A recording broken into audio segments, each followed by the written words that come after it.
Okay, so for this video, you will need nips, string winder, new strings, highly recommended because it just lasts longer for sound quality, and the OptiReb just feels like a normal string, so you don't have that kind of coated feel to it. Spare rags and beeswax of any sort, and lemon oil, which is there, over that way, and a rag for the lemon oil as well. So I got these. In this video, I'll be showing you how to finish a fretboard with beeswax. Reasons you may want to do this, playability, looks, there's a whole lot of reasons. So, the first thing you want to do is grab your guitar, string cleaner. Okay, so these are rotor sounds that were on it. Right. So when I got this scalloped, you just put general strings on it. Oh, there's oil on the nut, sorry. So the nut's oiled up, so there's less friction on it, so the strings will slide better along the nut. So if you're doing stuff like tremolo stuff, it will just be better in general. And you might notice the audio is a bit bad for this video. I've run out of batteries for my Zoom, and that's it really. Okay, so next step is lemon oil. Now a lot of brands do lemon oil, so Dunlop do lemon oil. I use Dunlop's cleaning 65, I think it is, guitar polish. But I use Dr. Duck lemon oil and it's leaking. And the reason I use it is the shop recommended it to me. So, and lemon oil is lemon oil, really. So, at the end of the day, you can't really do anything about that. Right, so you can see that I've after smudging up the lens. Right, okay, so you can see the fretboard here. And he did a superb job scalping. So, and while you're at this stage, you might as well give the guitar under the strings. It's going to be a while since you change your strings if you're using elixirs. So just give it a once over with a polish basically. And then just wipe down all the dust and gunk off it. This stuff gets everywhere, so you want to put on a tiny bit at a time. But you put on and then just rub it in. And you wouldn't want to do this to a maple fretboard. It actually damages maple fretboards. So for maple, you just use warm soapy water.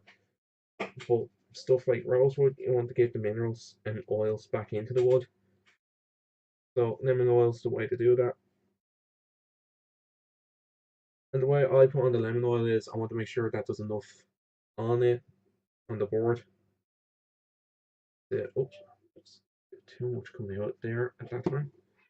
So I want to make sure that there's enough on the guitar so that it soaks it all up and just gets the oils that it needs back into it. So that's that. And I'm just going to fast forward now because you can actually see the color difference where the oil is.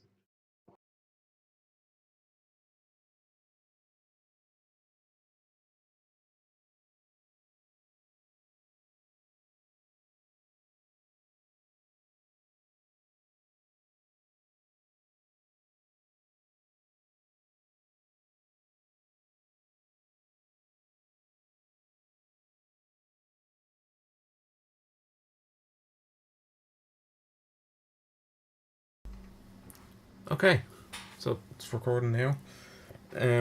So it's been a few minutes later. I haven't finished the video, obviously, or I haven't finished watching the video because I'm 12 minutes in. So what you want to do is now is just wipe off all the excess, and basically it's just wiping off what the board didn't take. And this is usually when you can tell how dried out a board was. I can leave that taking off enough oil so I know that it was oiled up. It was taken after the scallop, obviously, but it was oiled up And yeah, so as you can see, this, if you were just restringing the guitar, this is where I put on the strings. But I'm going to finish it. Thing to do is, oh great, you can still see the fretboard. Great. Is to get a rag, and you can tell this was already used for beeswax, and start putting on the briar wax. I'm using briar wax, beeswax, and the way you apply this is, I need to get a different cloth. Yeah, I'll use this. So the way you apply this is, and it goes on like basically like nothing.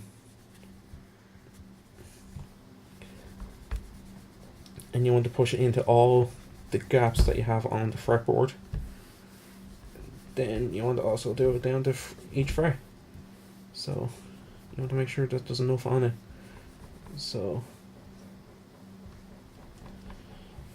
okay, so it'll look a bit gummy at first, like it's smudged and all that, but you have to buff it out as well. And yeah, this is another long process to do,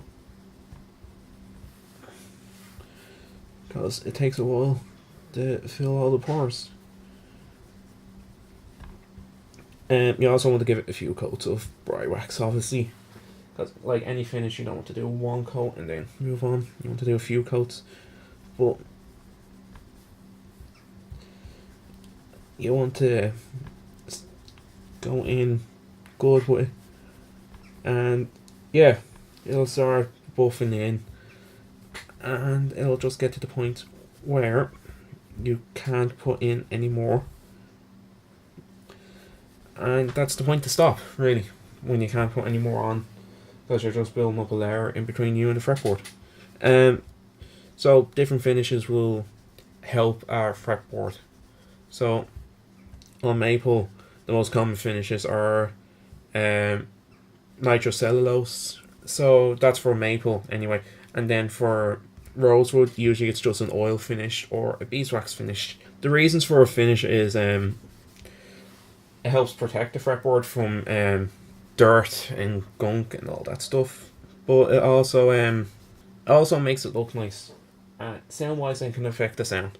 Not many people are tone wood guys nowadays, because was it back in the day, tone wood used to make a huge difference to tone, but I believe that it does, because especially on acoustics, because if you pick up an acoustic, it can sound different than the one next to it from the woods. And yeah, you're better off, to be honest. Woods breathe better with an oil finish, so you might be better putting oil on a fretboard if you don't want to put beeswax on it. But I went into the guitar shop and asked the lads what would be a good finish to put on the fretboard, and the owner, who's been playing guitar as longer than I've been around, said beeswax. So I'm going to trust his opinion, put on the beeswax, and then rub it off. I shall get my rag, which is just a cheap rag I have, cut off a little bit, because I don't want to use the whole rag. So this is just a cheap rag I got from the guitar shop. It comes with the guitar care kit, but I just want to start polishing in the fretboard. Okay, so it's not a big difference. Like, by the way, you can see how gunged up this is. By the way, this will take a few coats to get to the level I wanted, but so far it's quite nice. Also, I want to make sure that you're not getting any beeswax where you don't want it, because I don't like the idea of a high gloss neck. So I'm trying to get all the beeswax out of that, and yeah, that's really nice now. It's really smooth.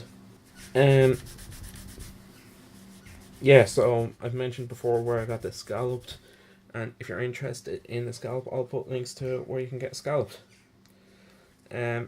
So out of the people I contacted for this scalp, there was only one, like I said before, and that was the local music shop that could actually get this scalped, and that is ridiculous. You want to kind of buff it in, really, because it also brings out the natural look of the wood as well, which is a nice thing. Because rosewood is a lovely wood. Like, personally, I'm not a fan of maple fretboards. Like, as you can see, everything I use, if you've seen the last few videos and all, it's not maple.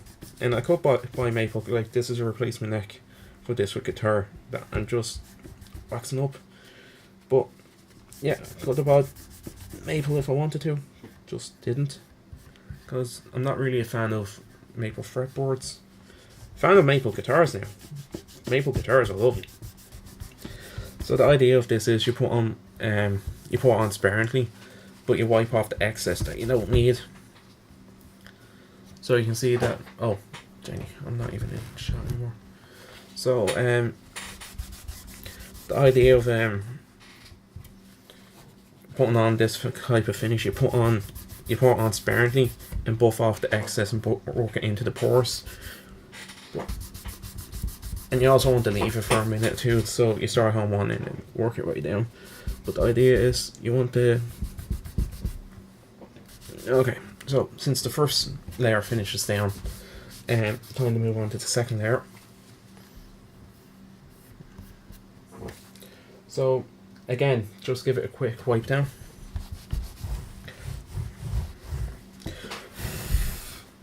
Quick dusting. And put on another layer.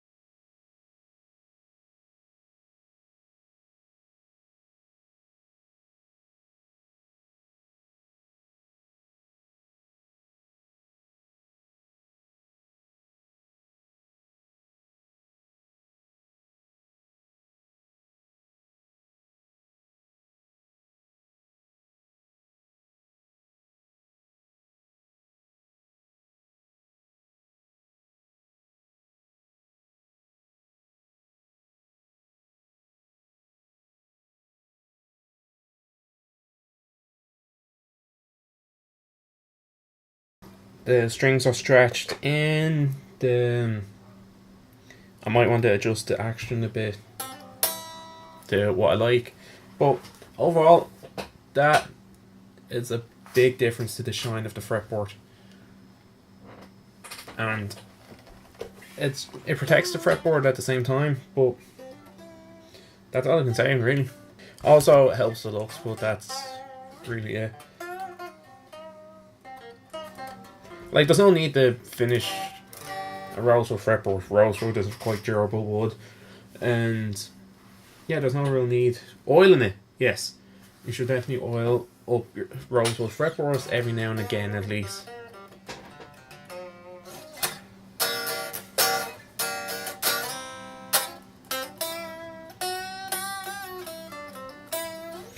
But other than that, I can't really say anything. It plays the exact same. It just looks really, and it protects it. That's it. So that's all I can really say about it. So yeah, I've been Pippi Smith. This has been how to finish a rosewood fretboard and what you need and all that stuff. So yeah, bye.